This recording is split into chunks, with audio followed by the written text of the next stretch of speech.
Good morning, Sensei. Hi, Deanna. How are you? Very good. It's great to see Very you. good. Thank you. Uh, thank you, sir. I'm very excited about this conversation. Same here. I always enjoy our conversations. I love your family history, and any excuse to just talk to you makes my day. So Oh, well, thank you. thanks. I Thanks. always look And I forward to have to talking to you too. thank you. I have to tell you, my boys and Joe are so excited about this interview because That's you're awesome. just always such a great influence on everyone that they're like, we need some Chino time. Well, I appreciate that. I appreciate that. And it's always a pleasure, talking to you guys and hanging out with you. I mean, we did that for a long time when you guys were here in Pittsburgh. I mean, I do want to start off by saying that like the Watson family had a big part in helping us be the dojo that we are today. I mean, Joe taught us our judo and jujitsu program, and that was a huge step. And I'll always be grateful for that. And we still do those practices here today. And April 1st was actually my 27th year here. I started. 27 I years. know, isn't it crazy? It went so fast. I said that means we're doing something right, or I'm really, really old. I can't figure out. Maybe both. I don't know. I hope Well, the old part's true. you're doing something right, and it's going by fast because you love it and your Yeah, students love it. it is, and you know, I feel like I keep learning more and more myself, and that's another thing. I feel like there's so many times I'm like, how did I not know that? Well, like whether the way a student's going to react to something, whether the way I teach something, whether the way my martial arts is, and like I need to do better, right? Or even the other side, like, hey, I did okay with that. Maybe I'll keep doing that. So that's all part of the learning, though. We're all students. I appreciate that attitude from you. And I will point out that you are so important to my family Thank you. uh, that I was just recently pointing out to my children that um, when you have a good sensei, when you have a good martial arts instructor, he can take you to advanced belts. And I pointed out to my boys that Sensei Gino was so good, he took all four of us to advanced belts. And that's a pretty big deal in Yeah. my You experience. got you But guys came in on the family plan, definitely. the family plan, I Yeah. think it was the most fun we ever had together as a family. Yeah, I'll tell you what. I remember you guys walked in here that one Saturday, all four of you, and said, "We're looking for a new martial arts school." I'm like, "Okay, cool." And the Okay. rest is history. But It was, we uh, we yeah. enjoyed having you guys here in Pittsburgh. And I know, like you said, you really like Pittsburgh. You guys always did, and it was really good times having you guys here and part of the dojo, and just even things we did outside the dojo. People might not know that. You were the head of our booster club at one point. You planned all of our picnics, our bowling parties. Remember the haunted house? You guys were amazing. You had Oh, made a we haunted used house in your our basement.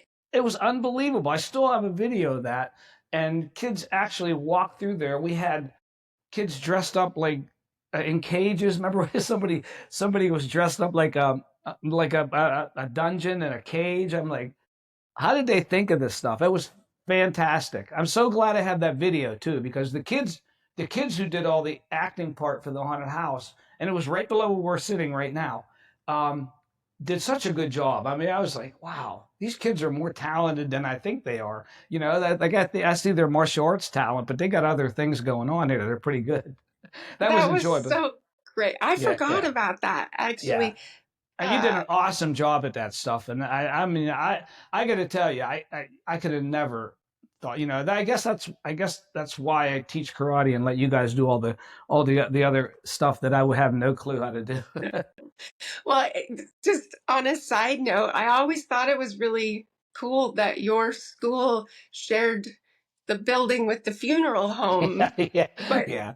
after we did a haunted house in the basement on Halloween, the old creepy basement and It's the only old fitting. creep. Yeah, it was great. It was great. Yeah. Sensei, I'm going to let you introduce yourself and tell your story. Yeah. However you like. I think you tell your story and your family story very well, so I probably won't have a lot of questions for you in this Okay. interview. So Yeah. you just take it away. And again, thank you, sir, for joining You're me. welcome. So glad to be here. All right, so I'll start out. Yeah, so my name is Gino, last name Bovo. Everybody gets it wrong. It's B. I always say B like boy, O, V like Victor, O. And I am 64 years old. Been doing martial arts since November 1st, 1982. My sensei, my only sensei I ever had, in fact, I was just up at his dojo over the last weekend, is Sensei Christos, and he's real name Chris Pappas, and we are actually first cousins. I was one of his first 12 students that started in his basement. He said, "I'm going to start a martial arts studio, and what do you think? You want to take some classes?" Like, sure. And I was one of his first original 12 students, and really been blessed to be able to. I've been fortunate to continue that. It's not too often, like in your life, you like I've tried all these different things, whether it be stuff you do for a living or going to school for this or that. I don't know. I still look at myself and think, how did you find something that you love for this long? I think it found me. I don't think I found it. I think it found me, and so because I can't take credit for finding it. But martial arts is a beautiful thing, and everybody thinks, not everybody, but some people think, oh, it's violence, and it's the opposite of that. It's about respect. It's about honor, discipline, helping each other. I like to think that, and that we try to help people change their lives here. My sensei changed my life. He did. He changed my life, and by what he taught me, and I hope we can do the same. And I know that you guys, the Watson family, respects that stuff like crazy. But Oh my I gosh. I actually grew up in a little town about an hour north of here called Newcastle, and that's where my family still lives today. Um, and like I said, it's not really a suburb of Pittsburgh, but it's not far from Pittsburgh, and that's where we started. And a lot of our competitions we used to come to back then were in the Pittsburgh area. We competed a lot in Pittsburgh, West Virginia, Ohio, Cleveland area, and I believe that had a lot to do with helping me get better too. Because you, just like anything else, when you're in a craft that you're trying to learn, you want to see what other people are doing and compete against that. And you guys used to go to competitions with us too, so you know what I'm talking about. Um, it's a whole nother type of learning experience, and but the whole world of martial arts is in my opinion, is just a beautiful thing, and there's not many. I mean, there's not many things anymore today where people respect each other as much as fighting. If that makes sense, it's like the most respectful thing. You beat the snot out of each other, and you hug it out at the end, and you're like, "Go have a drink or go have a coffee or something." There's nothing like it. It's beautiful. It makes for family. It makes for family. It sure It does. makes for I mean, family. some of my closest friends are I met through martial arts, and and you meet all walks of life, and you meet people who are well off, not well off. Some people you try to help in different ways, and other, and again, like I said, it's not like you try to do it. It's just kind of, if that comes to me, if it comes to that, I'm going to try to do what I can, and so it's kind of a cool thing to me too. It's rewarding to me to see that. We have a lot of kids that started here maybe 6, 7 years old, as you know now, who have their own kids now. That's real. I'm really old. I'm really old, Dan. Well, I've seen you live on Facebook at competitions recently, and you do not Yeah. move like you're old. So Thank keep you. it up. So You got to keep keep it going. up. Deanna, like that's another thing I'm blessed about, to be able to do what I do for a living. Because people say, "Oh, you can eat whatever you want." Da, da, da, da. I'm working out 7 days a week. I still play ice hockey. I'm still playing hockey. That's my two things, and those keep you in great shape. I mean, so and you just got to keep trying to do that, But yeah, I have fun doing it when we do our little seminars and things like that, and we do put that on Facebook. That's about the only thing I put on Facebook Live anymore, stuff like that, or if I go somewhere, if I go to some type of competition or something, I'll let people see where we're at, and a lot of good martial artists out there. People should be, if you're into martial arts, you should be taking a look at. There's a lot of good martial artists out there, but There's not many as good as you, sir. You're you're too kind. Thank well, you. I've traveled the world quite a bit, and You have. sometimes you can find a great art, and sometimes you can find a great sensei, but you don't always Thank you. find them together. And you're it's always a pleasure, sir. And you are teaching discipline and respect and all those important things that you would teach in a martial arts school. But the other thing that people need to realize is you're teaching people to defend themselves. This is a tough world, and you have a lot of children in your classes. And I always say, you know, even if nothing else, teach those kids to put their hands up. Yeah, yeah. Because those Sometimes are they don't listen. They don't listen yeah, to me, but it'll kick in. It kicks in when they yeah, get older. yeah. It's Just the keep thing. practicing. Just keep practicing. Yep. 'Cause Don't give up. Yeah, we have a great group of students here now, and believe it or not, you'll appreciate this. I think for the first time in my career, I think for the last 2 years, I have a waiting list. We're capacity. I know, isn't it? And I think my thought is, I was like trying to figure, okay, why? Okay, yeah, yeah, maybe we're doing something right, but I really think I noticed a big surge post COVID, and I think that after that point, parents wanted to like tell their kids, "All right, time to get out of the house. Let's go do something." And I think that's what helped it. So it's a good situation to have, and it's nice that people want to be here. That's really important. So I always say, when people aren't coming to your door, that's when you got to worry. That's when you got to, when they're coming to your door, you treat them right. When they're not coming to your door, you got to worry. You got to change something. So hopefully that they like what we're doing. 27 years, they're still coming to your door. It's crazy. It's crazy. But I It's again, you, sir. yeah, I feel like I said, I feel blessed and I feel honored that they want to do that. And we have some great young senseis coming up that help me teach. Sensei David's still here. Sensei Darian, actually, he's still around, but he got a new job. He's working TSA now. He got a big boy job. So we don't see Sensei Darian as much. But if I called him and I needed something, he'd be here. You'd be there. Um, yeah, some of the young kids are coming up and they're becoming teachers now. And I got a nice group of young black belts who really worked hard, and they set good examples. And that's really important from a young black belt, to make sure that they set the good examples. This is how you carry yourself. This is how you treat people. These guys they do it. And girls, we have some girl black belts who do a really good job, and some young men black belts who do a great job. So maybe we are doing something. We are doing something right, I hope. You're doing so much right. And you're talking Thanks. about the young senseis. Uh, I asked Joe when he came home from class last Saturday, I was like, how was class? It was great. I got to fight. And I said, anyone over Yeah. the age of 14? And he Well, said, what did he say? Yeah. yeah, he said, Oh, yes, actually, they were okay. all adults except for one teenager. I Good. said, it's hard to explain to people that we enjoy getting beat on by Yeah. children, but Yeah. it's kind of always been fun and it's good for Yeah. them. Yeah. It's And it's with an you taught us educational to be beating. good coach. Yeah, it's an Yeah. educational beat, Uh, and it's you taught us all to be good coaches as well, yeah. to make That's your sparring that's part partner of feel it. comfortable. That's part of it. Yep. It's part of becoming a black belt, is being able to do that, and so yeah, we try to do that. And when you guys came here, you fit right in, because I mean, really, Joe did the same for us. We didn't know anything about judo throws and ground fighting, and Joe came in, and he had studied that, and we talked, and so I'd be happy to share, and we said, yeah, absolutely.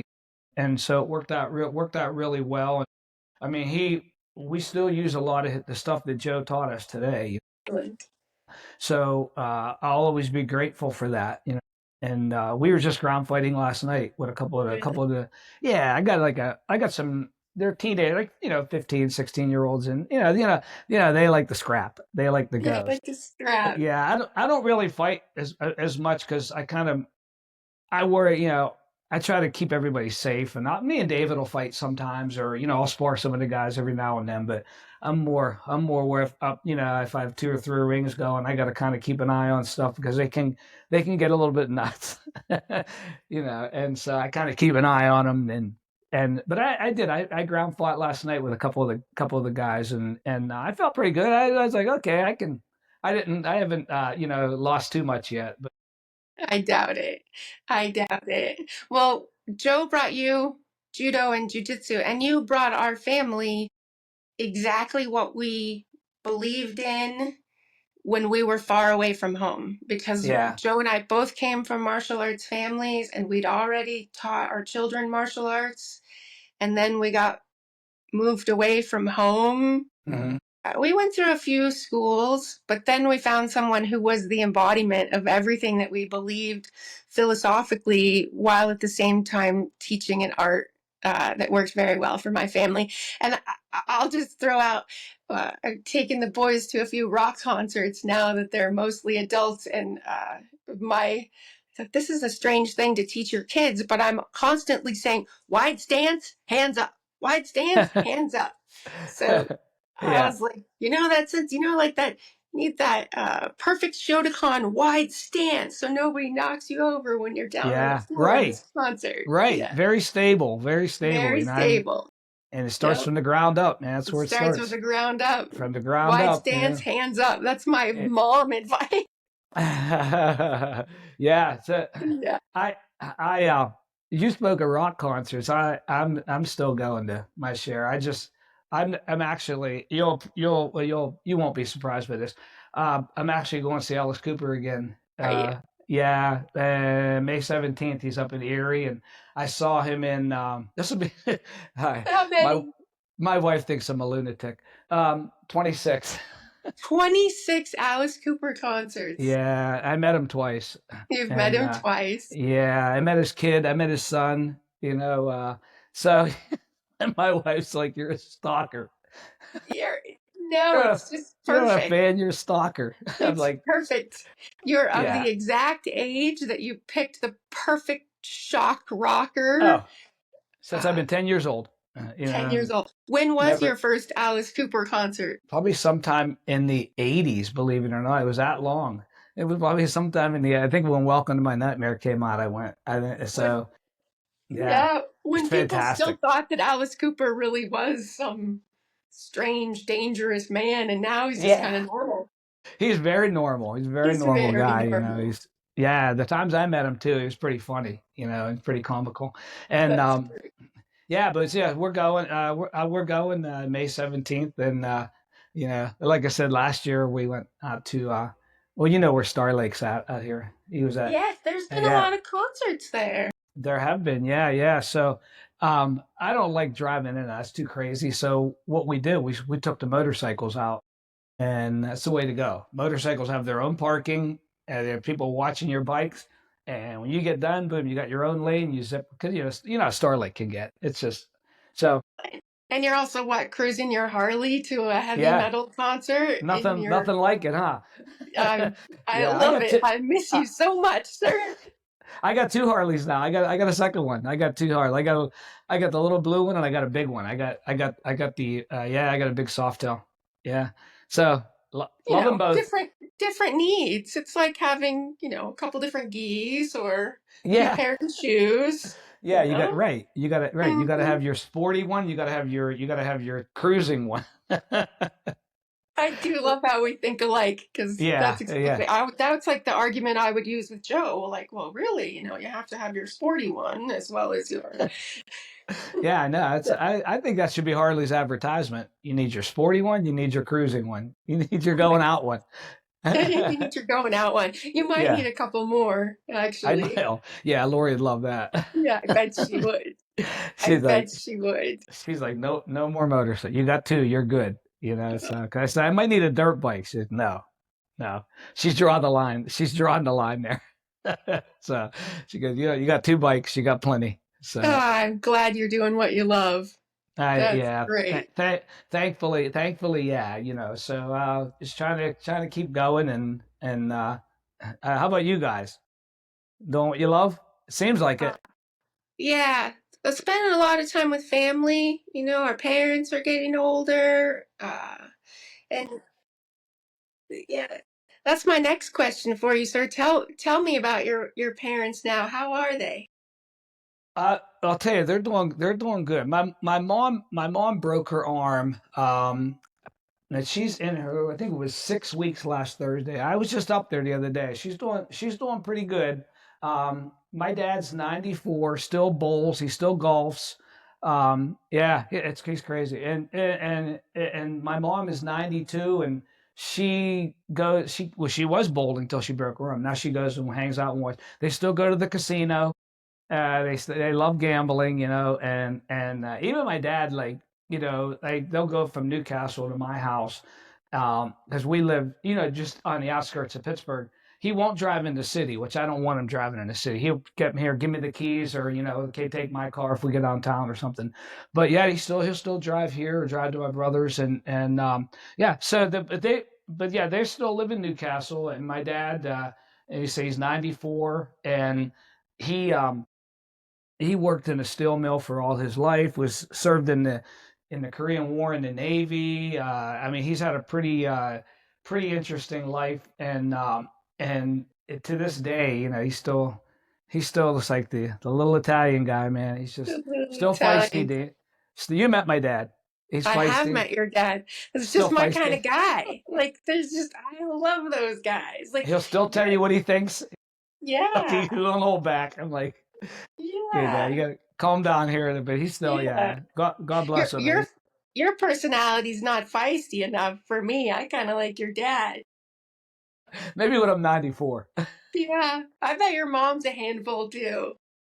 She's a little more mellow, yeah, but she just kind of does her thing, and she doesn't want to be bothered. She just does her thing, and she's like, yeah, whatever.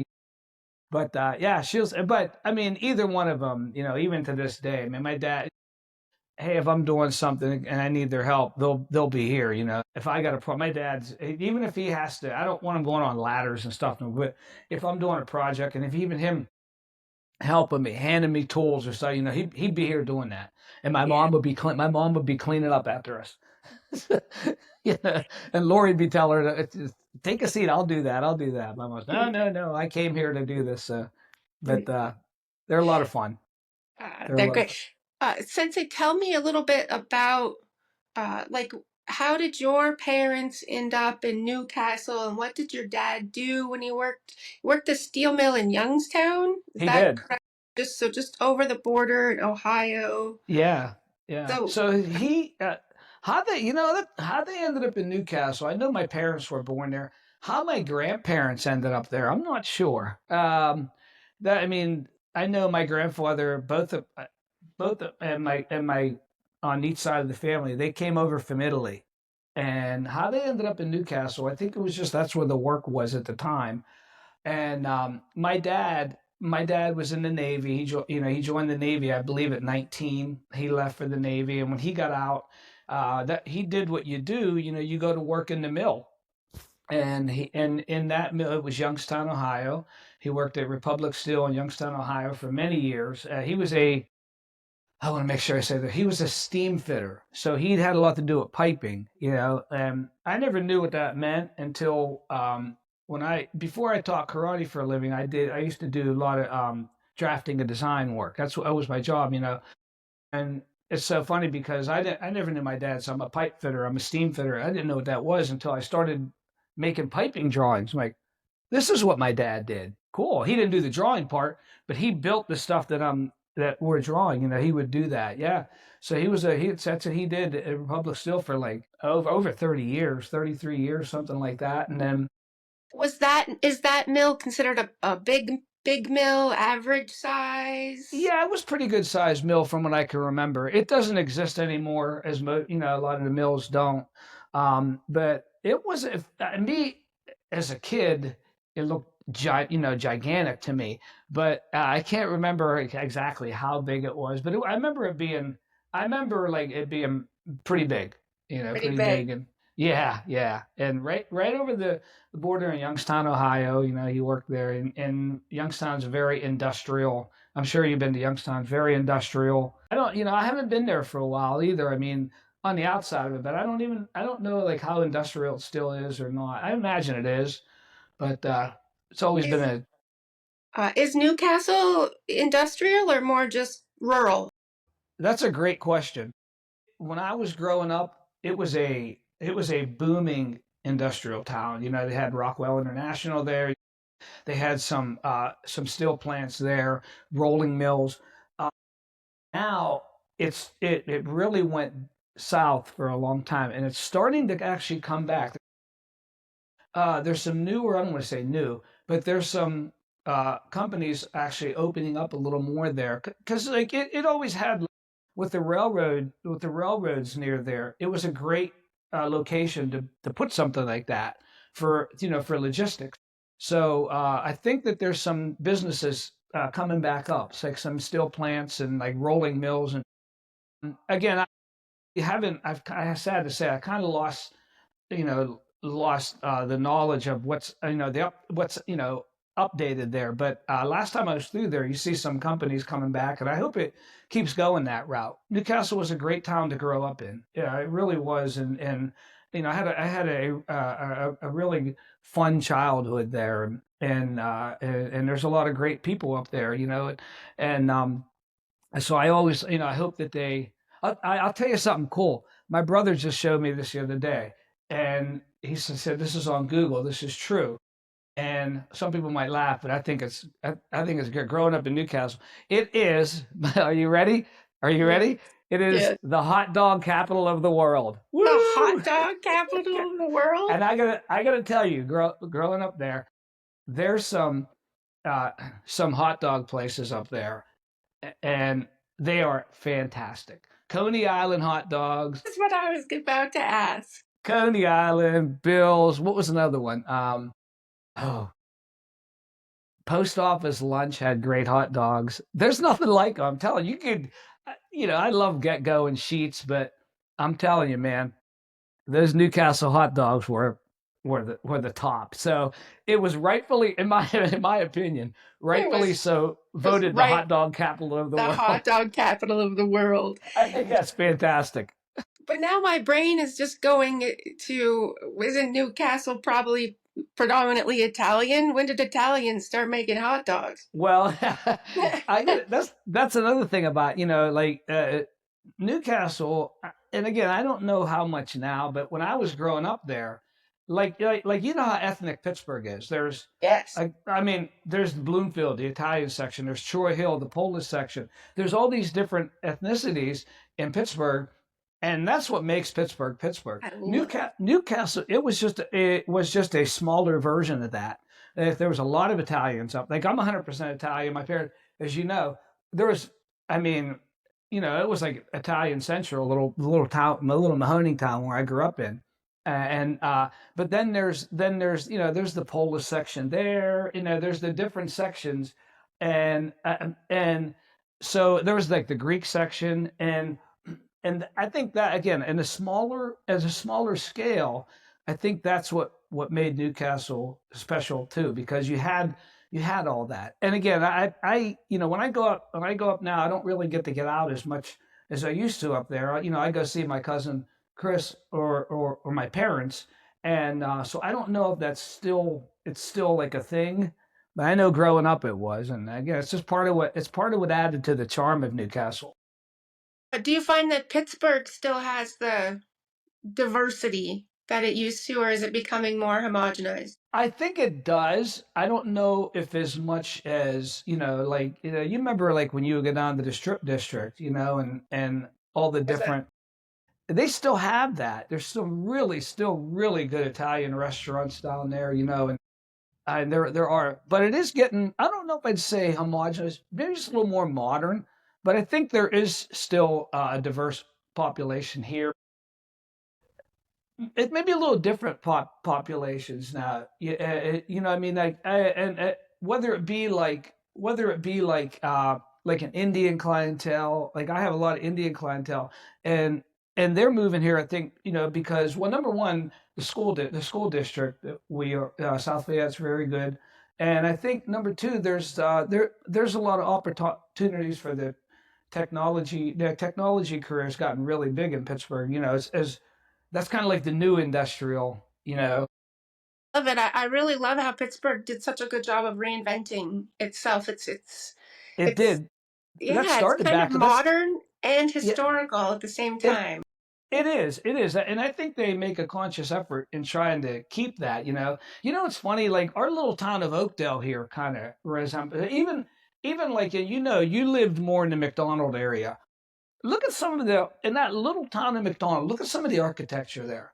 You know what I mean? Like right in the middle of town, some of those older buildings that are, the Yeah. older homes, those Oh, old Victorian homes that are down there. You know what I'm talking about. And I do. Joe and I just recently bought a 130-year-old home. oh, Uh, really? we did, Wow. and it Where at? we always had an appreciation for old homes, but Pittsburgh just blew my mind. There was so much history on every corner, It and is, yeah. it was really interesting how each little township, each little village kind of was. It was for the Italians or the Slovenians or Yeah. uh, the Serbians. Yeah. Yeah. The It was just, Polish Hill, look at Polish Hill. That's like, oh yeah, still a thing, and it's still a really. thing. Yeah. Sensei, And just yeah. quickly explain the strip district to Oh, yeah. Yeah. people. Like, Yeah. The Strip District is really cool. It's a unique, it's very unique. So the history of it is back in the well, I think the 30s, and that actually was a little bit before I was around. I'm not that old yet, but that old. so it was all like the produce and the loading docks that would come in, that were deliveries would come in for all of the restaurants and everything like to that type of thing, and um, that was like the main hub for like all the trucks would pick up their stuff there, and from that, like a lot of the industrial workers, that's how Primanti Brothers got started. So Primanti Brothers, for people who might not know, it's like a Pittsburgh, it's just the staple of Pittsburgh. They're you've been there, and their main thing is like for the dock workers that were down there, for they needed a lunch, so they put it all in one. They had the idea of putting on two pieces of bread, some type of steak or meat, pastrami, whatever, and they top it with coleslaw and French fries right on the sandwich. And Pittsburgh style. yeah, and there is nothing like it. You know There's that. Deanna, there is nothing like that.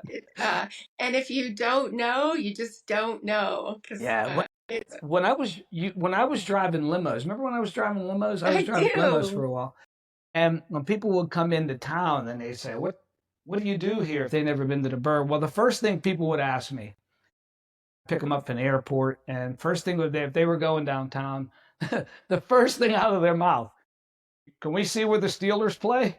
That was the first thing. And the second thing is, okay, what's cool to do? And I would always send them to Mount Washington, and I Yep. would always send them to Primanti Brothers. And I always tell them, go to the original Primanti's. I don't know if like the days when like the strip was as actually now. It's a great place. They redid it all, and Oh, there's a lot of really cool businesses down there. Like I mean, higher end, bars and restaurants um, I mean, there was always bars and restaurants. We would go down there. I remember come out of the like Metropole at 2:30 in the morning. You walked down to Primanti's and you couldn't get in. It was so crowded. Back that was like 3 in the morning. You couldn't do that. And it's not. I don't think it's like that now. I think the strip now has made it a little bit more. I don't want to say family but yeah, you could bring your kids down there. I couldn't picture you bringing a kid down there at 2 in the morning before at the nightclubs, but they have a lot of really cool restaurants, and they have, like indoor miniature golf places. They go down there, and they have nice, but the history is still there. It still looks, the buildings still look pretty much the same. And okay. they also put a lot of there's a lot of condos and townhomes going to high end. And that's like one of the new hot places to live in Pittsburgh if you're like a 20 something, and which is really cool. They're very nice places. And like I said, Lori and I will go down every now and then, or and it's great to just go down, especially in the summer. I mean, Pittsburgh in the summer is the best time. It's the best time. I mean, there's so much stuff going on the rivers, and then you got like the ball. I mean, the Pirates aren't that good right now, but Steve people still they're going to be Pittsburgh's team, one of Pittsburgh's teams. Downtown is they're revitalizing a bit. They still tried to keep some of the old architecture but all in all, it's a great city. It really is. Was the strip, uh, was it, I know it's on the river, but it was also near the railroad tracks. Yeah, So yeah, all yeah. the food, all the produce was coming Hmm. into the city by Yes. boat, by train, by truck. Yeah, exactly, exactly. And that's where it got like the loading docks are right there, and if anyone has ever been to the city, the Strip District is located just past the convention center. Like if you go to the convention center, and you just keep driving, you'll end up in the Strip. Um, and again, it's just like kind of the edge of the city, very close to it. And the It's other just thing, so authentic. I think for yeah, people who think about what New York was like back in it's the a day, it's this a is slice of it.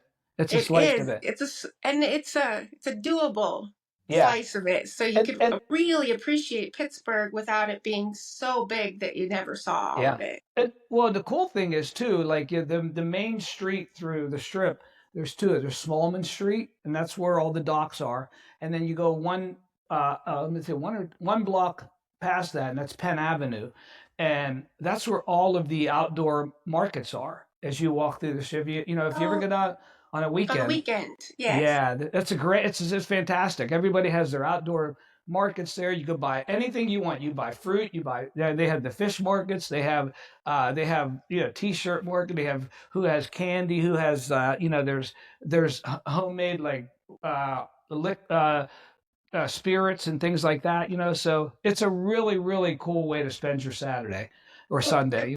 well, and it really is a market district. If you walk up and down the street, it's the Italian market, the It Greek is. market, Yeah. even the Mexican market. For my viewers, I'll point out the Strip District is a warehouse area in Pittsburgh that has It different is. markets for every different type of food. And the Mexican market, it took me a couple of trips downtown to realize that there's a big sign in front of the Mexican market that says we have hatch green chili, which is Your husband's probably always down there. He loves his green chili. That was yeah, our. like I remember uh, we went to Albuquerque. I'll never forget our joke when we went to your brother's tournament in Albuquerque. I forget where we were in a restaurant, and Joe everywhere he went green chili. I'm like, green dude, chili. do you put green chili on your cereal too? He goes, of course. Of course, It of was so course. funny. Oh, Yes. me and him and Dave, we had so much fun on that trip. We had a really good time on that trip, man. We went up to I never forget. We took the car up to the top of the Sandia Mountains. Oh, great. Oh, it was fantastic. I remember we got up there though. It was like 70 degrees on the bottom, like 40 on top. We didn't really have coats on. We just like, oh yeah, let's go. We Yeah, we went, just and go for it. Did that you was a very drive? fun. Did you What's drive around the backside of the mountain?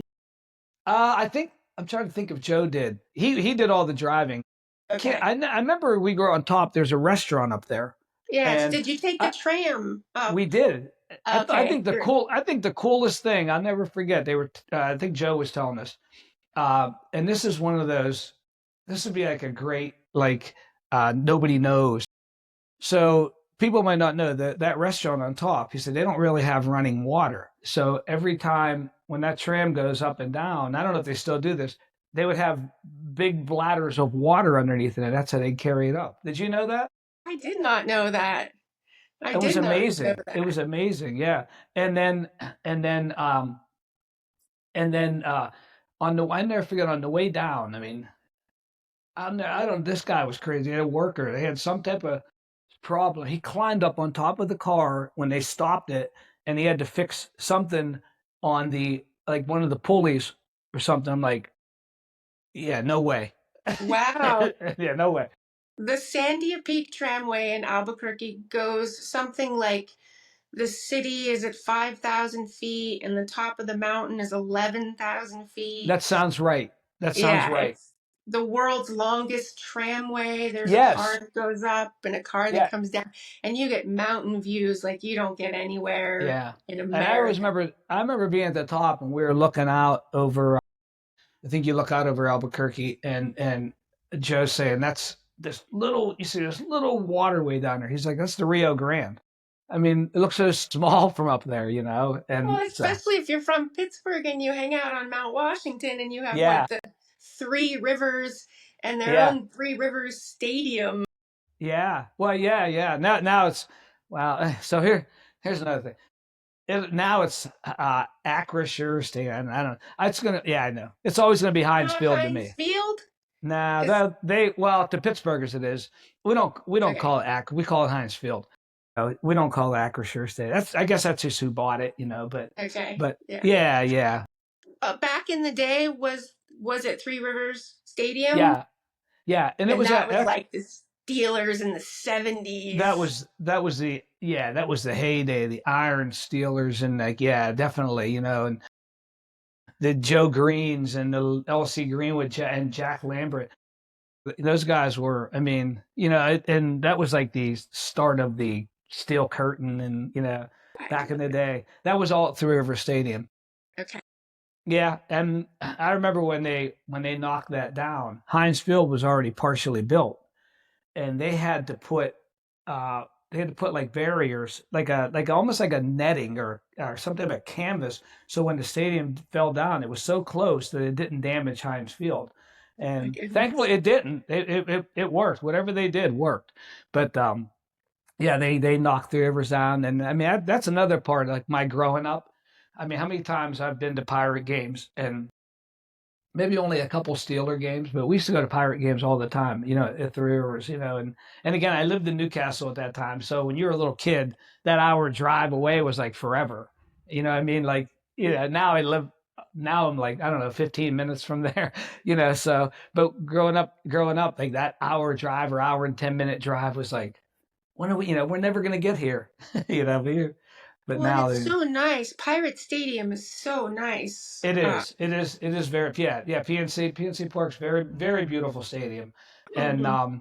I mean you're sitting there, you're overlooking the city, and the nice thing too, like when you like we talked about Mount Washington, and I would tell people if you ever you know if you do visit Pittsburgh, uh, go up to Mount Washington and take the incline. The incline is basically how do you describe it? It's like two rail cars going up the side of the mountain. One comes up and one goes down. That's what you know causes the balance, and yeah, and so there's two of them on the mountain on Mount Washington. There's one called the Duquesne Incline, and there's one called the Monongahela Incline. And they both basically do the same thing. They take you at different parts, you know, of Mount Washington. My daughter Jessica lived up there for a while, and Really? her and another girl had a apartment. They split, and it was awesome though. I mean, their living room window was a view of the city. Oh, We used to, wow. yeah, they lived there Wow. for a few years, and it just got too expensive. But she did, you know. I told Jess, I said at least you could say you did that. You know, they were in the same building as Monterey Bay, that where the elevator Oh, goes the up to the. very, That's where yeah, they lived, very nice restaurant. yes, they lived there 3 years and really enjoyed it. But then, like I said, it started to get a little expensive. So now she owns a townhome in Carnegie, very nice place, you know. And I don't know if it's yeah, but I would tell people back to Mount Washington, yeah, go up to Mount Washington, take the incline, and you will not be sorry. Do it on a nice day or an evening. Mount Washington at night's beautiful. I mean, Beautiful. the city at night is very pretty. Yeah, and Beautiful. yeah, and there's nice overlooks. There's different overlooks you can go to, and there's a lot of really cool restaurants and bars and like up there. If you go back down to Shiloh Street. That's like my daughter hangs out there sometimes, and she actually took me and Lori over a couple of times, and Jess, and we had a blast at some of them little bars there. Yeah, I mean, it's great Pittsburgh stuff, you know. Sir, explain why there was the incline. How many staircases are in Pittsburgh? Yeah, there's quite a few. I wish I knew how many, but there's a lot of hills around here. And how many staircases, I don't know, but there are in any given street that you're on, you could look to your right or left and see about 200 stairs going up the side of a hill. Does that sound right? What do you think, Deanna? I love it. I used to take these stair treks, they would have on the weekends where Yeah. they'd give you maps. Oh, yeah. I loved it. That was my Pittsburgh, because I'm a really big fan of urban hiking. There was I know so you. much to look at, I tell you, and you the used to do it. You used tree. to take pictures of these old buildings right up the I street did. here. I And did. I remember that. You're like, I love these old buildings. Nothing, they're beat up to all hell. And I just think You're like, that's this is even better. great. This That's is even better. great. I That's so love it. funny. Yeah. Well, industrial history, it fascinates me probably from a photography perspective because the machinery and the railroad cars, and you just don't even know how big a steel mill is until you're standing there Yeah. looking And at then one. an old rusty one, you're like, oh, I wonder what this was like when it was in its heyday and really rolling, and it makes you, Yes. how loud was it? Or, I mean, yeah, you think of stuff like that. At some point, this thing was this steel mill was a vibrant, thing going on here. So, and yeah, When I moved to Pittsburgh, I was sure that it was all going to be in black and white, and there was going to be workers with lunch boxes you mean it downtown. isn't? Kind of It's is, not? but not enough. I was sort of disappointed. It was modernized. I was told Yeah. they power washed the buildings. They weren't full of soot anymore. I'm like, why are you going to mess this up? I Yeah. loved it.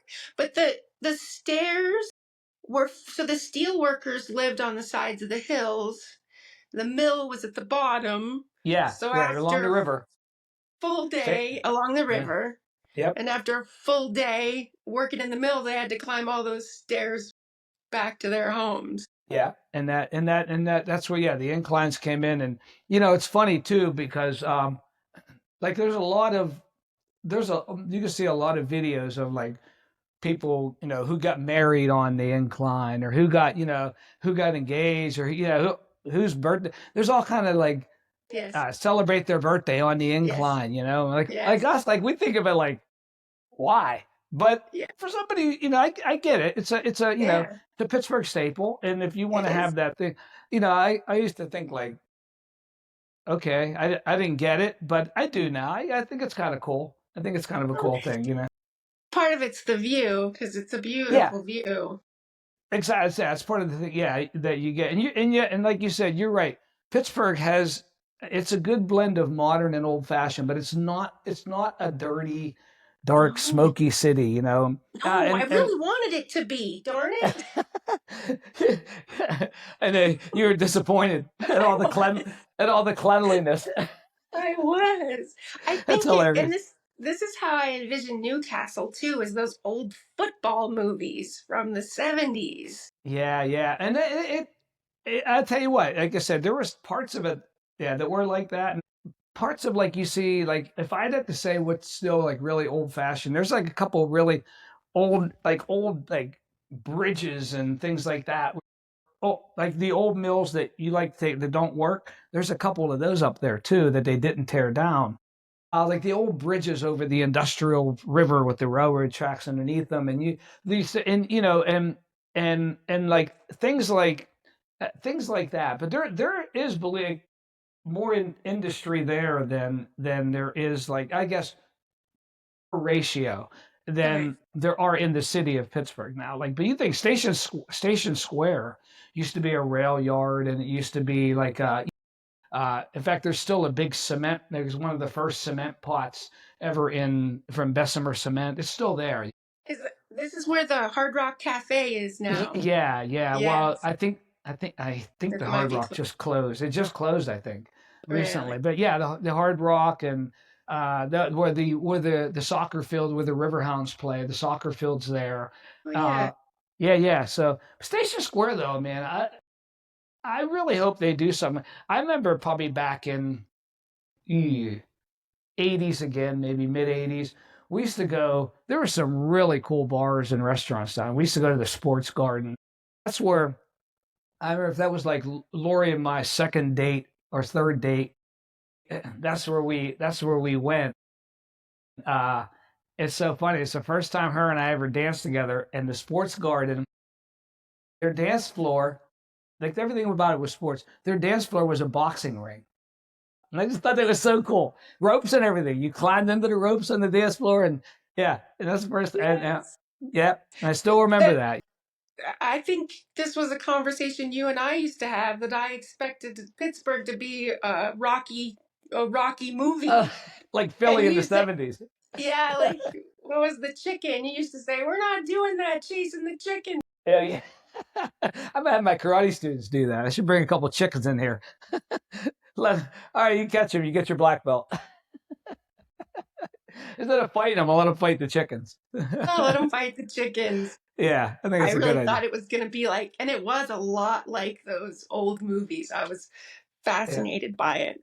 And then you yeah. would tell me things like, uh, this was a different world what'd you say? This was a different world when Pennsylvania was run by the mob.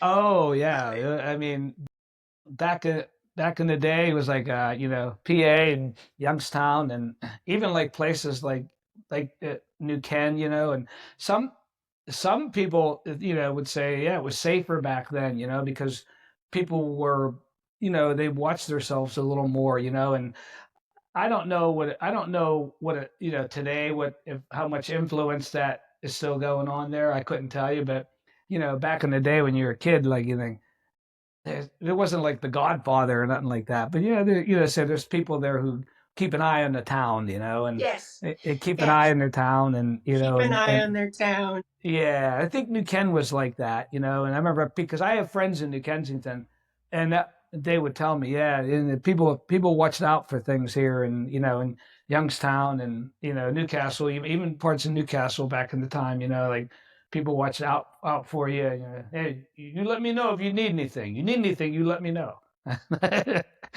So I was too young, but I'm just like that was kind of like the vibe that it gave off. But Yeah, I don't say that as a bad thing. I mean, there was, I say that as like, I think they were truly men and women who cared about their town and about the yes, safety of their town, yes, and I, I always remember, Joe telling me about like when he grew up in California about the bikers out there. It was the safest place to live. yep, He said yes, his grandmother, the clubhouse was around the corner, and his yes, grandmother was in the safest place, And I yes. believe, I believe that, I do believe that they watch out for their town. My grandma used to live, she didn't, it wasn't a bad neighborhood when she moved there, when she and my granddad moved there. But as time progressed, it started turning into a pretty dangerous neighborhood. But my grandmother was the most well protected woman in the Yeah. entire neighborhood. And she'd always say, "I'm not worried. They're going up to those fancy neighborhoods to steal stuff. Nobody's going to do anything down here on my street." Meanwhile, it's probably because of the bikers watching her, right? Yeah, Exactly, yeah. exactly. That goes Yeah, back to a respect thing, They respect their town and yes, they respect where yes, they live, and they're not going to yes. let people mess with them. No, you take your And violence and your crime somewhere else. we got our own violence and crime. We're good. Yeah, Well, no we're crime, good. no crime. Well, but violence. No crime. Yeah. Sir, how many floods in 27 years? Oh boy. Oh boy. Yeah. So it's as 2004 was the worst when Hurricane Ivan came through. Um, at that point where I'm sitting right now, so our dojo, if you look at the front, I don't want to turn my phone because I don't want to. But we are 5 steps off the street up into the dojo, or as the ramp outside here. And at that time, where I'm sitting now, I would be underwater inside here. Yeah, that was the worst. But sadly, I mean, even last week it was supposed to get heavy rains, and luckily we didn't get too bad. But I'm always a nervous wreck. Last April, about a year ago from now, was the last one. I want to think it was like April 12th, and Really? Yeah, I remember, and I'll tell you, actually that was my scariest one. I'll tell you why. We didn't know, like, nobody really got a heads up that it was coming. So we kind of, yeah, had my classes as normal. And as, I got my big picture windows over there. And so as I'm teaching, I just see it raining harder and harder. You can see in the street, it's like water's filling up. And I'm like, wow, this is really coming down all of a sudden. And you can see the creek out here filling up. And you know how that gets. And I had to make a call, and I had probably about 13 students in here, and I had to make the call that, guys, we got to call your parents and get them down here now. And luckily, I had 3 or 4 parents who were in there calling. We were calling parents, and Oh, great. Oh, yeah, we're great. like, you can't wait. You have to get here now. And by the time we got everybody out of here, there was probably still about 2 or 3 inches in the street. So we did get out of here. Sadly, one mom who was helping me, uh, she stayed and helped me, and her son's name's Gino. In fact, she has a son named Gino. Who would thought? Really? But she was helping me, and her car. She lost her car because that's how fast the water came up. So Wow. yeah, it was heartbreaking, But I mean, they're doing good. They're doing. The thankful thing is that her and her son were safe. Her Oh, and my. her little boy were safe. But the last April, the water, I got pictures too, but the water was up to my almost to my top step, and that was a Wow. nervous wreck. Yeah, I was down. I was down the other side of town. I couldn't get over here, and you can see the gas pumps. It was like probably at least halfway up the gas pumps. You know how that gets. And thankfully, though, we dodged a bullet, and I mean, and I think maybe not the year before, but the year before that we hit. I probably your question was how many floods since I've been here? Probably one, two, five. That have made the waters made it inside the school Well, in the basement. in the base. One made it in here, and hopefully that's the only one. Yeah, in the basement. I used to have storage down there, and I took all my stuff out of there because we can't really get down there anymore unless I go through the funeral home. So I told my landlord, I said, I'll just take my stuff out, and he thought it was a good idea too. But thankfully it stopped at the top steps. I'll tell you what we did. I like to think that we helped that, a couple of us, because we had got a couple snow shovels, and like a lot of the mulch and leaves and everything clogs the drains. So we would Oh, just keep clearing them out, water go down, and we'd be like have our big boots on up to our knees in nasty. I mean, I can't even explain the smell of that. I mean, I just get nauseous, like, and every time it's the same smell. I mean, I guess it's not going to be different. It's not like going to be no. not going to smell like roses, I guess. Yeah. So, Soggy but leaf, yeah, soggy leaves.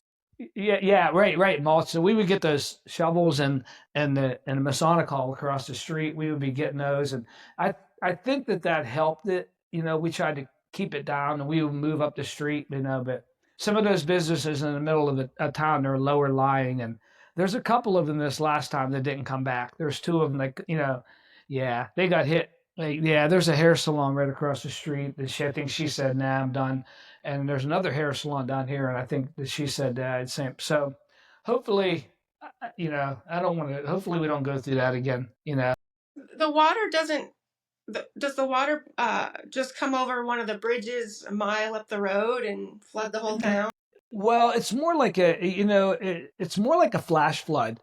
Really? So yeah, there's actually, as you know, there's a stream right outside my door. My Yes. boardwalk, And the it's boardwalk. deep. Yeah, yeah, your Yeah, boardwalk, your my fancy boardwalk. boardwalk. I said I'm gonna put a T-shirt stand out there, It's like a Coney and Island boardwalk. yeah, Oh, T-shirt, and a hot tacos, dog and stand. hot You can dogs. have There a we go. hot dog stand. I'm gonna get something to do out here. So, but yeah, like you said, it's deep, it's down, and across the street there's another.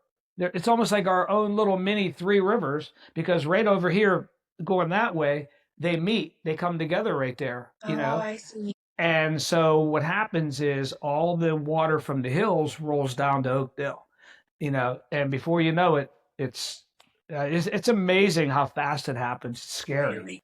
Yeah, that came up so fast last year. So the thing is, like I said, I think it was a surprise. People didn't realize it was going to be that heavy. Well, So it rains all the time in Pittsburgh. yeah, How are you supposed to know which one is the one that's gonna? It's usually the spring, correct? yeah. It's been pretty rainy here. It's sunny today. It's nice that it's cold, but it was raining a lot this last week and a half. But in March it was 75 degrees. We were out riding motorcycles, and now I think it's like 40. But it's supposed to get warm again. That's that. You know what though? That's winter to spring in Pittsburgh. What January and February is going to be like. Winter to spring is going to be up and down. I guess you take that with a grain of salt. I'm just ready for some warm weather though. I'm ready. Are you still getting a lot of rain? Is it dry there in the summers, or still pretty We rough and wet? Yeah, last summer was pretty dry. And the spring was pretty normal. We had a wet spring so far this time. I mean April showers bring May flowers, I guess they say. I try to keep thinking that, as I'm sloshing through the rain. But Yes. but yeah, I mean it seems like it's been kind of a normal spring in Pittsburgh. I mean the flowers, I mean everything, the trees and the flowers are blooming. They look beautiful, like so many different colors, and that's the nice part about it. It looks gorgeous. But we did have a lot of rain. It's sunny today. I'm looking out as we it's sun. The sun's out today, and so I hope it stays out. Any classes you teach today? Yeah, so I normally have a morning kickboxing class, which I didn't have this morning because a couple of the people canceled. So I said, let's just wait till Monday. I have a small group. Remember how big my kickboxing classes used to be? They're small now. I have a small group of moms and grandmas that do it. But they're very dedicated. So I'm teaching 3 classes on Mondays, one morning, 2 night. I got a nice schedule. 2 classes on Tuesday, two on Wednesday, I'm sorry, 3 on Wednesday. So Monday and Wednesday, 3. The rest of the days, 2. And I nice assume schedule. it's still rock and roll kickboxing. It is. It is. It is. It's still the rock and roll workout. My original workout. My original program. I guess I'll call it. Everybody else. I'm back in the day. Everybody was doing disco aerobics, and I'm like, yeah, I'm not too big on the disco scene, So I said, I got a great idea. I'll never forget. I'll never forget this. So I was like sitting there one day in the radio, and Stevie Ray Vaughan came on. That the house is rocking, and I'm like, I could do kickball. I could do something to this. I should do like almost like a Taibo type of thing to this. And and then as I did it, I'm like, I could switch my moves with the music. And so that made it. That's how we started it. And of course, my second song. So I had the first 3 songs. If the house is rocking was what really gave me the idea for that. And I don't know why. I don't know why. It just came on, and like, this would be a cool workout song. And the second was American Band. Okay. And the third, I said, my guy, if I'm going to do this, I got to add school. I got to add schools out. I got to Yeah, you add. got to I have to stay have true to Alice. yourself. Oh, you got to Stay have true. Alice in there. You So now, do. yeah. So we had stand up Alice, and I had on the ground work like abs. Remember, Abs with Alice and ass. abs Yeah, with Alice. with the butt crunches, we called it ass with Alice. Remember? Oh, I remember. Yeah, Abs with because Alice and there's ass a with Alice. dojo full of grandmas, and they're Yeah, doing I ass with still got. Alice and I kicking tell our you. butts. I tell you, I was just telling my students the other night, they were like, Sensei David was running cows, and he's like, all right, guys, 200 sit-ups, 100 state, 100 cross. And these guys they're squawking and moaning. I'm like, guys, listen to me. This was Monday. I said, this morning I had a group of grandmas in here that did at least this many sit-ups. Now shut up and do them. Those grandmas, those ladies are some of the toughest athletes I've ever met. Them girls, those girls who do every kick, every punch, every ab, every push, they don't miss a beat. I'm telling you, God bless them. They don't miss a beat, and they smile and laugh while they're doing it. We talk and have a good time. Well, and and they these are pick. completely choreographed routines to go with each and every song. You spend a long time creating the workout that goes with each and every song. Yes, I did. Yeah, I did back in the day.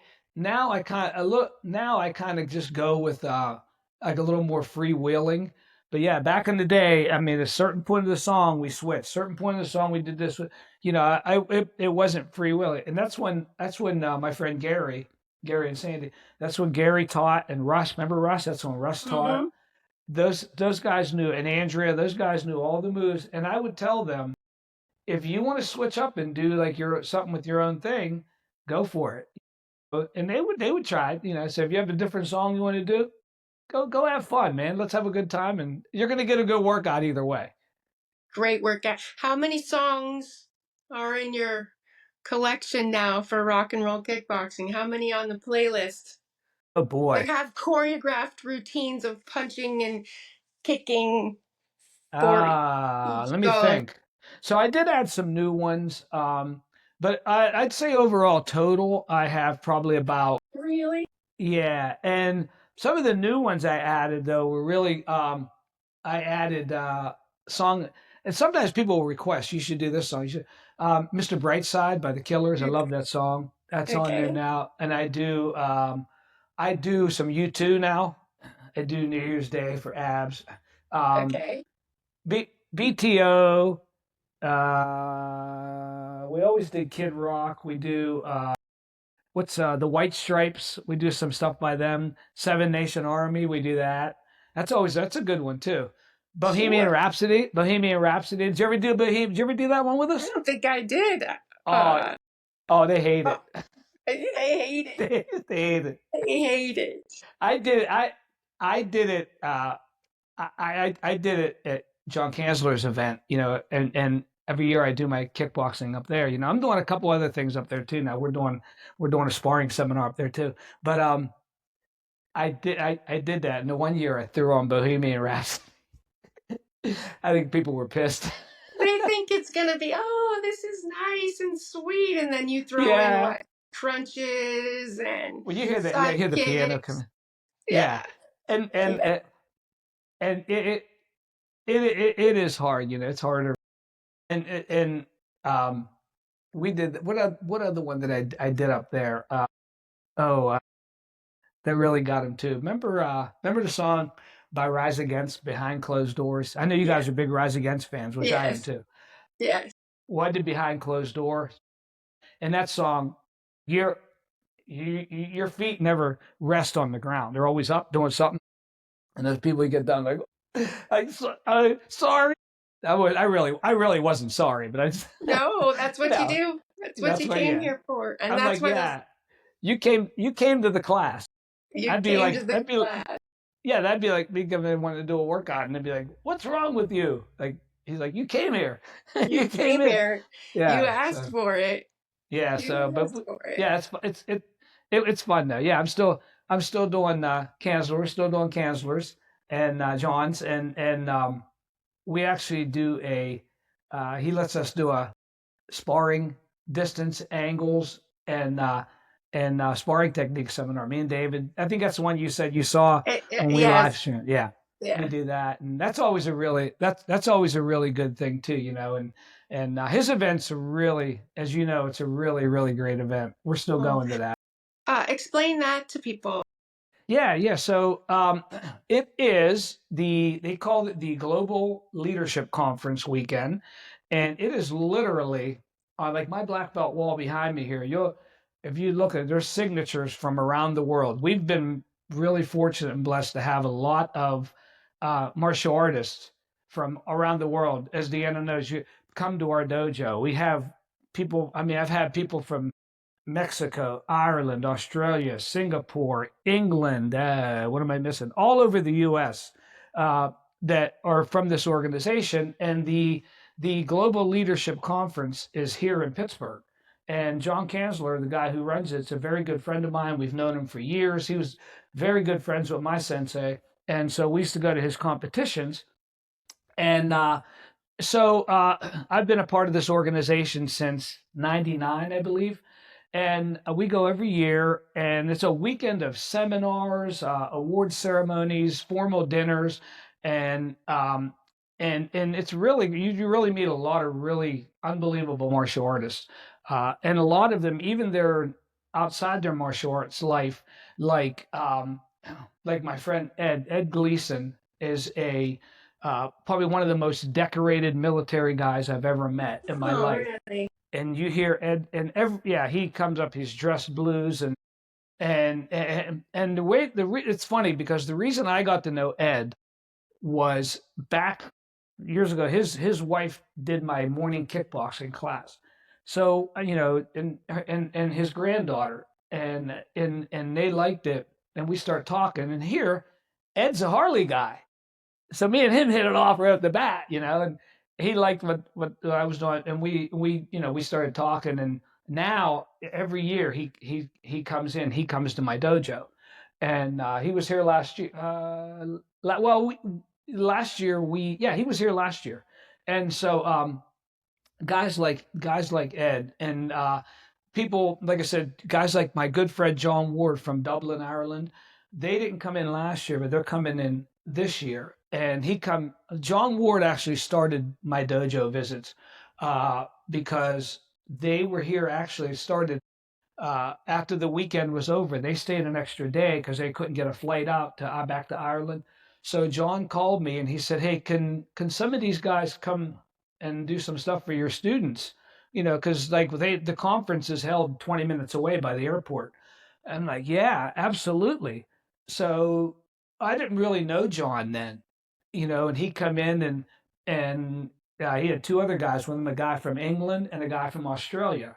Chris Austin from Australia and Mike. What was I can't remember Mike's last name from England. And so they came in and I introduced them and boom, let them go. And they just they were doing all kind of really cool stuff for my classes because John's a Kempo guy and Chris Austin, he actually he got, he said he did a lot of fighting when he was younger and he got beat up pretty good. So he spent his later years in karate learning to heal. So he did Learning a to lot of heal.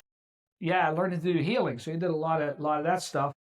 Mike Ashton, that was Mike's name from England. He was a big self-defense, hand-to-hand combat guy. So my students got all these different, and I'm back there. This is like my first couple of years. I'm like, wow, this is friggin' fantastic. Oh, the wealth of knowledge. Yeah, and that's yeah, and so I was just this is my first couple of years in the organization, and I'm like, wow, this is awesome, And so John's been coming back ever since, and John and I and his wife, and Pat, John and Patty, they've become great friends. I'll never forget though. I'll tell you, like I said, I've known John for a long time, and I used to go to his tournaments, and like I told you, him and my sensei are very good friends. So when he invited me the first year, which was '99, he invited me to the event, and I just thought it was going to be a Pittsburgh thing. And I walked in, and I think there was me and one other guy from Pittsburgh there, and that's also how I met Sean Martin too, who's another wild man. But anyway, so I go there, and I didn't I I walked in and like there's just all these people. I had no clue who was what. People just from everywhere. And the first seminar I attended, it was a judo seminar. And you have the wristband. You walk into and you're there, and there's this little bald headed guy. And I'll never forget, he's talking in there, and he's got this Bronx accent. So this guy's from New York, and he was a little older. Emilio Claudio was his name, and so he's throwing people around like wet rag. His students, he's like demonstrating and like, boom, boom, these guys are hitting the ground. You know how judo is. And it turns out I found, so like I said, you think tournaments and stuff with local guys, but here, this guy was the head judo instructor at West Point Military Academy. You know, yeah. So he was like, I'm like, wow, these guys are the real deal here. And not that other people weren't the real deal. They are. I found that out too. But okay, you think if this guy's teaching at West Point, he's got to know what he's doing, and he did. So that was my first impression of the of their his comp the global leadership, and I'm like, okay, this is pretty cool. The second one was, I mean, I forget after that, but a lot of different stuff, a lot of different, and I realized, it's not tournament stuff, which is, a whole nother branch. And that, like, when I started seeing that's when I realized that, like, martial arts is much more of a wide world than I ever imagined because none of this is tournament stuff. Okay. And you got this going on. And when you go to a tournament, that's a whole nother huge martial arts world, you know? Like this was all seminars and learning, and tournaments are taking that learning and going to, it's a great combination, and I still love tournaments. In fact, my buddy Angelo, I don't know if you remember Angelo, he's having a tournament coming up in May. I'm supposed to go help him judge it. I don't really compete anymore. This is, I'm going to be 65. I'm like, I'll just judge. I'll Judge. just judge. I'll be okay. I'm good. I'm okay. I, Well, I you're a don't, good coach. You coach your yeah, students. try to do Be that there too. for Yeah. them. Yes. I'd rather, I don't need a trophy. I'd rather see them get a trophy. Yeah. We're taking a couple to Angelo's tournament. And like I said, as far as another cool thing of the wide world, my sensei now, when he moved to California years back, he studied a different style martial arts out there. So now he not only had his Shotokan and Jiu-Jitsu roots, now he's got like Muay Thai, Jiu-Jitsu, kickboxing. And so he brought those back and he's teaching back at a school in Newcastle, and he has that nice blend together. So I took some students up, not this last Saturday, but the Saturday before, and he's got a beautiful dojo up there. His dojo is fantastic. I love it. And we took some students up to work out with his students, and we had such a good time, man. We had a blast. I mean, everybody was unbelievably respectful to each other. Good sparring. Like his students did a couple of different things, and again, it's that learning that you're gonna, and he says the same thing, you're gonna face people that you're not used to. That's what tournaments are all about. You walk in, you bow to the ring. I don't know who this guy is across from me. Is he gonna try to knock my block off? Let's find out. Is he gonna kick me? Is he gonna Yeah, punch me? What's his style? exactly. And that's what we wanted to do, You because like Chris was saying, he goes, my students fight the same, all each other all the time. I said, Mara's the same way. Let's get together. And what we did was we got like, because it's like I say, an hour plus away up there.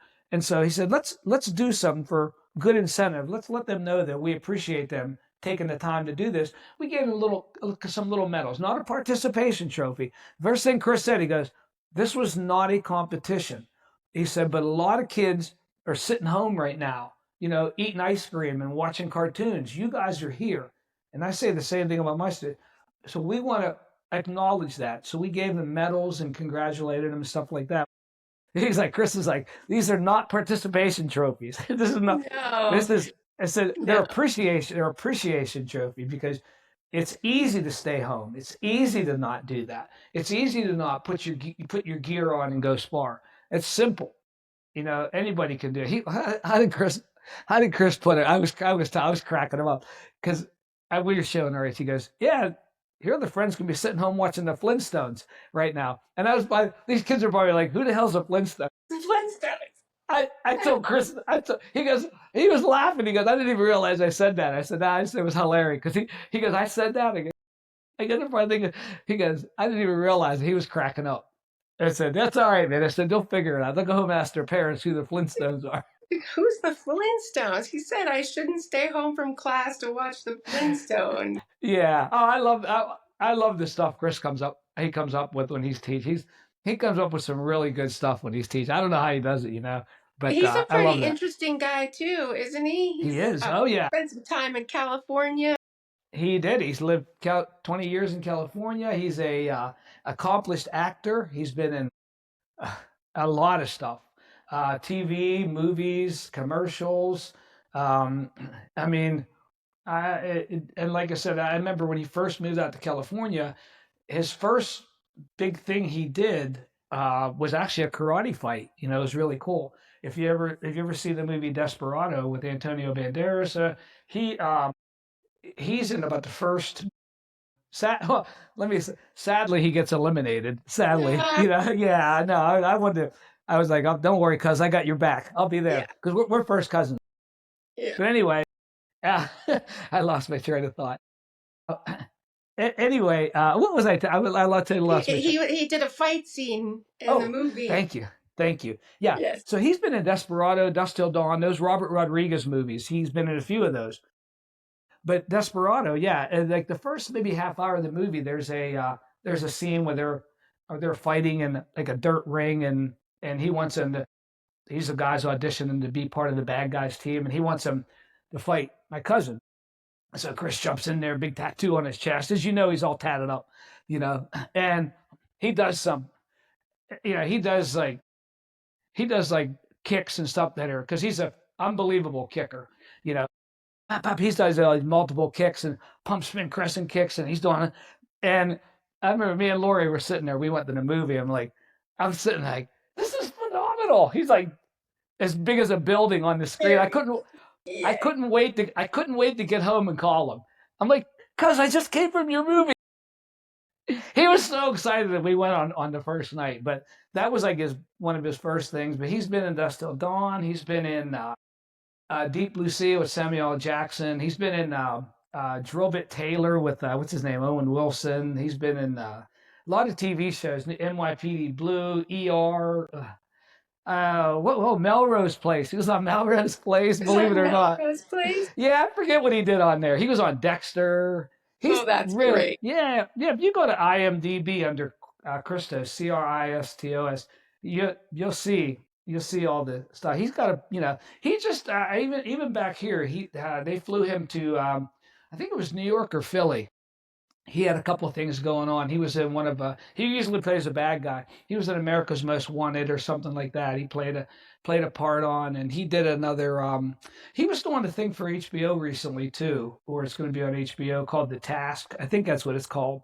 But so he keeps busy doing that. He does keep busy doing that. He does go back and forth to California sometimes, and between that and training, and he's a busy guy, but I would say one of the very I attribute, like, if somebody